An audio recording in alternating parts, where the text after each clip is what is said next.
Hi, welcome to this episode where I'm going to talk about what I did in February that took me to 1.2k in my reselling business. So I have been kind of producing on Instagram little monthly reviews, little monthly updates. And if you're new to my world, welcome. But I began reselling properly in July of 2024. And in July, I made £250. So each month, if you followed my story, I increase my kind of selling target by £50 a month. And I set myself that goal because that helps me to make sure that I'm listing enough stuff, that I am focused on sales, that I'm keeping an eye on the numbers. Because with reselling, it's really easy to get addicted to the buying and the sourcing and the treasure hunting and take your eye off the numbers and take your eye off the ball in terms of profit, because you can quickly have a massive inventory of stuff. You don't turn it over fast enough, you're not selling it, and all of your cash is sitting tied up in stock and the sales aren't coming. And before you know it, if you don't keep an eye on your numbers, you've spent way more than you're making and it's not a business. Okay, now I know lots of people do this as a hobby and that's absolutely great. Certainly vintage home decor. I know lots of people out there who are just passionate about collecting vintage pieces, selling a few on the side. That's brilliant. But if you're like me and you want to build a business and you want to grow to be able to do this full time, that is my goal. And to also get my husband into it full time eventually, then you really do need to kind of watch those numbers. So these YouTube videos, I just want them to be like a friendly chat. I'm just going to give you a rundown. It's not scripted. I've just got a few notes here. If you want more detail, you can go to my Instagram, true.north.vintage.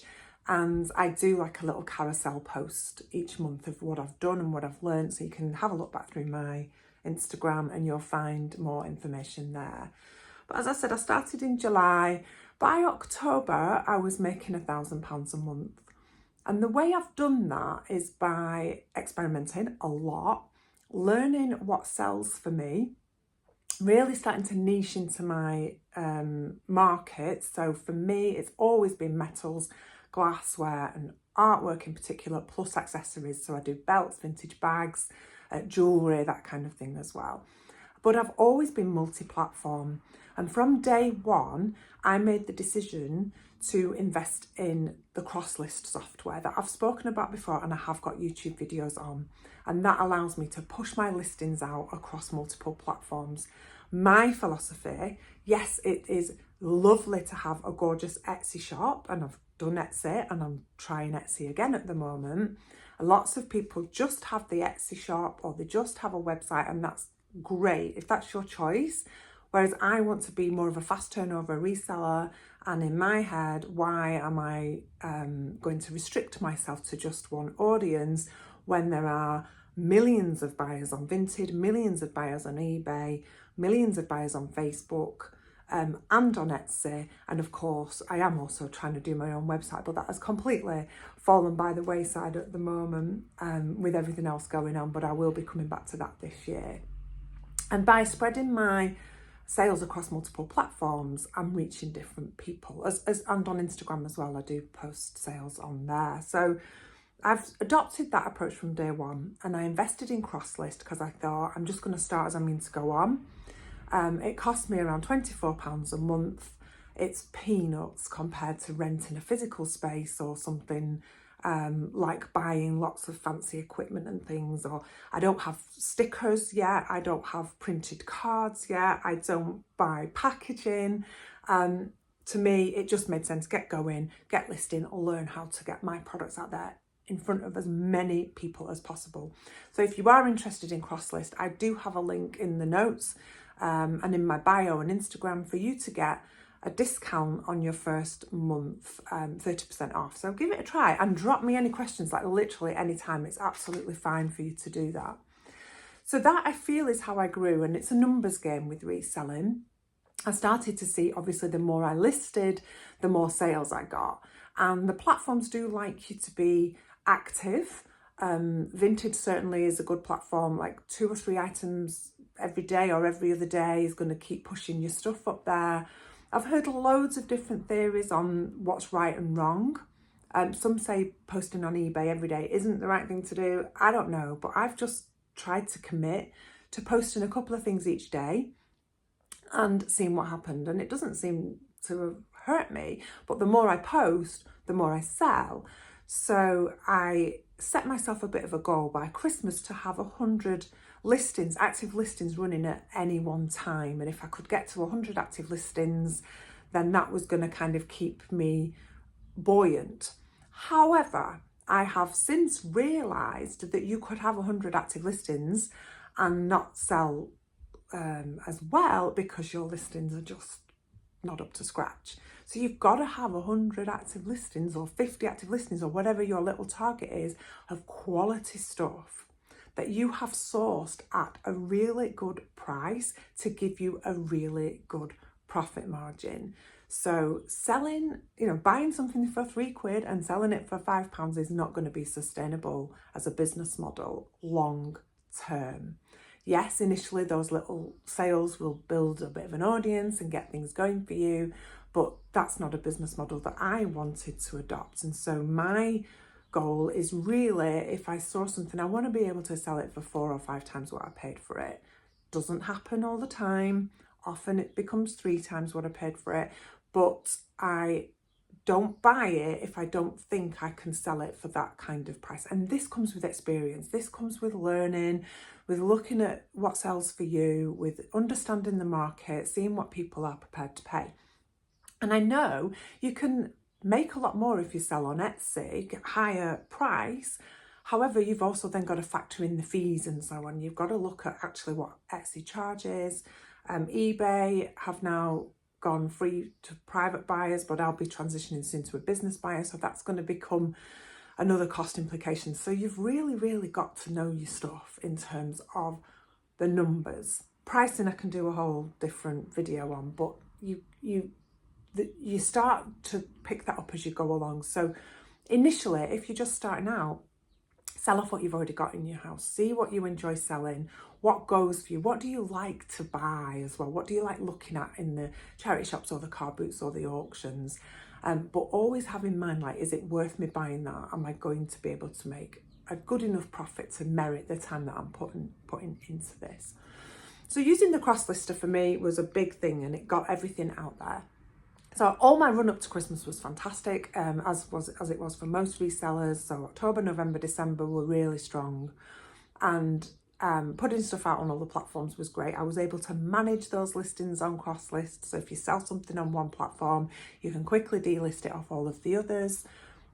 You can take things off easily and then relist them as well. It's a really good kind of management platform, and that for me has definitely helped me. So what then happened was, though, we had a family holiday booked for January at the start of Jan, and after Christmas I was tired. I decided to take 2 weeks off in January, and at that point I had never ever run a sale. Like, I've never run a sale. I've not done any of these flash sales. I didn't even do Black Friday. I just kept going with my own selling and focusing on listing and selling, listing and selling.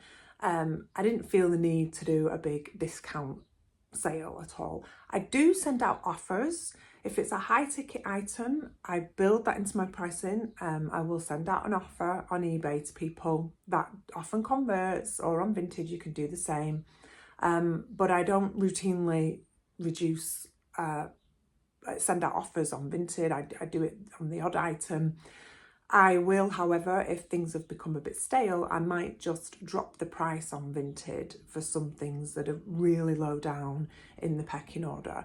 Sometimes if I'm uploading a few bits, I might scroll right down to the bottom and just knock £1 or £2 off a few bits and pieces. So that is something that I might do rather than run a big promoted sale.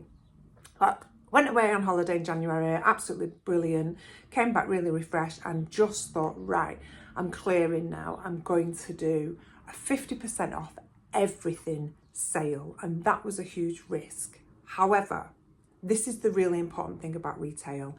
Sometimes you just have to break even, and it's far better if something has been sitting there for 3, 4, 5, 6 months and hasn't sold.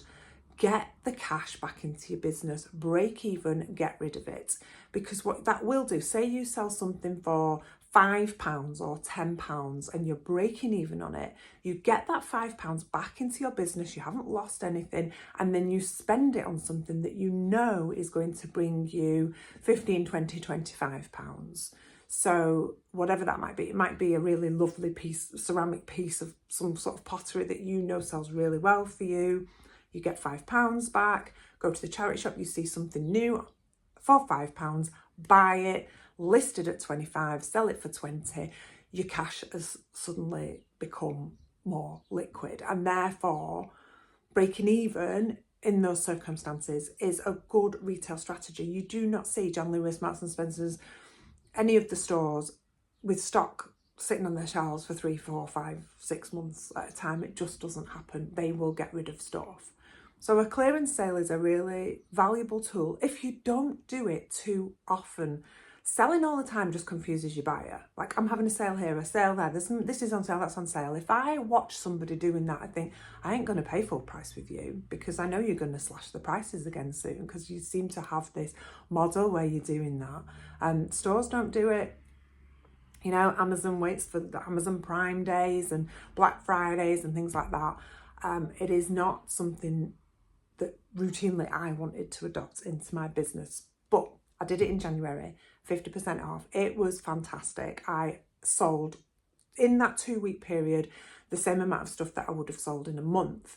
Now, profit-wise, obviously it wasn't as profitable because I was giving away 50% of my stuff, but I did make almost £600 in 2 weeks, which actually, if I'm averaging 1,000, 1,200 a month, in 2 weeks I made my average. Okay, so it's all just, again, knowing your numbers and whether you can afford to do it. So I had a big clearance, and then February came and I thought, right, okay, ready to go again now. And I stopped my sale dead on the 31st of Jan. I didn't run over. And what I decided to do, because certainly on Vinted, people I had liked my item, sent me an offer, and then I'd replied back going, do you know what, it's actually 50% off. I was dead truthful with everyone, so you can actually get it for cheaper. So say I was selling something for £10, they offered me 12. I replied back going, actually you can have it for 10, because I think that's also good customer relations. And some of those buyers will have seen my stuff maybe on Instagram as well, promoting the sale. And then sometimes people didn't pay by the 31st of January, which was the end of the sale. And I did not want those offers out there live anymore. I wanted them gone. So I made a decision at the start of February to delist absolutely everything off my store. And that was a big risk for me. I'd never done it before, take the whole lot down and have an empty shop. And I've done a YouTube video about this, and I did it. I can show you, I demonstrate it on the video using CrossList, take it all down. You don't lose anything. You don't lose your listings, your photos, or anything at all. Caveat, somebody posted on that video saying, oh, you can't do that on Etsy because they don't like it, it'll affect your account or something. Really fair point. I didn't have anything on Etsy at that time, and I wouldn't mass delist off Etsy anyway, because there is a listing fee and you pay something like 16p or 20p a listing. So I'm not going to take 100 products off and end up having to repay that listing fee to get it all back on Etsy. With Etsy, if I did have products running on there, what I would have done was just tweak the listings, change the photos, update the descriptions, look at the SEO, sort of work on why things weren't moving on there. A whole other video on Etsy around that, because I am back on there now and I'm doing things very differently. So took it all down and started again. And what I've realised from my selling is that I need about 100 active listings roughly to be making around £1,000, like good active listings at good prices. I'm not talking £5, £4, £5, £6 products at all. I'm talking £15, £20, £25 products, a few low ticket items thrown in there as well, but nothing, I'm not mass selling 3, 4, 5, 6 quid products, because that's just going to take too much time. I want to sell higher priced, mid-priced products really. So I started again. I got to 30 listings, new stuff. okay, that my audiences hadn't seen, and the sales were coming in, and I usually average 2 to 3 sales a day. And it started coming in at that rate, and I was thinking, wow, I don't even have as many listings and the sales are coming in. So I was like, oh gosh, I'm actually making the same money with fewer listings, knowing that my listings are better and I'm picking better products. This is really interesting. Imagine if I got to 60 listings, like I could double my income. 120, I could double it again. And so I tried to just not over list, because I don't want to become spammy and to get my account like banned. I don't know whether that could happen. I'm thinking probably if you're putting 20 items a day on eBay and Vinted, they're going to be kind of, it might raise alarm bells. I don't know. You tell me if you're a reseller and you know this stuff. But I just stuck to what felt manageable, and it was 3, 4, maybe 5 listings a day felt very manageable for me. I can turn that around in an hour, that number of listings across all the platforms using cross list. So I started to see that things were like actually selling really well, and I kind of thought, well, if I can just keep going, every time I sold something I relisted, so I'd have 3 or 4 new items, might sell 3 or 4, replace, and try and just notch it up a little bit. So you're replacing and adding a couple of new things. So by the end of the month I was up to 60 listings actively. So each time you sell something, you replace with a listing, but trying to notch it up a little bit as well. So it was definitely a positive strategy for me. I also stepped away from the online fair that I was involved with. I love doing the online fair, behind the door fair that I was involved with. However, I have a really clear business strategy and focusing on my own sales, and it was kind of like an extra thing that I just don't have the time for with all the stuff that's going on personally as well. Like I have a home educated teenage daughter doing GCSEs. I have a daughter at uni who likes me to be able to go and see her at the weekends and things. And we also have our mums who both live by themselves, and that's weekend stuff. So this fair is on a weekend, and I thought I'm going to have to let that go. And instead I posted some posts on Instagram. I don't have to be there to man that and be live on a Sunday evening. And that fair is fantastic. Do go follow them. But it's, for me, the time put into the collection and being around on that Sunday night, it was just one thing too many for me at that point. So it's knowing what is helpful to you strategically in order to help you to sell in the most cost efficient and time efficient way that you need to kind of strategize around. That's what I would say. So I think now the point I'm at is just I want to scale. So actually I finished February then on 1.2k. It matched my strongest of the month, which was October, when I made 1.2k as well. So I'm like, okay, I'm running at 60 listings now. I've made that. I just need to kind of repeat this strategy, but grow it. So I'm going to try in March to get back to 100, 120 listings, see what happens. I've actually only got 3 weeks of March because we're away for the final week of this month. If I'm averaging 3 sales a day, I need to have in my inventory 3 products to replace that. But I want to get from 60 listings up to about 100 in the next 3 weeks. So in order to do that, I probably need to be listing for probably 5 items a day minimum. And that's hopefully going to cover the sales that I'm anticipating, and it's going to create more listings. So therefore, that helps me determine whether I need to buy any inventory.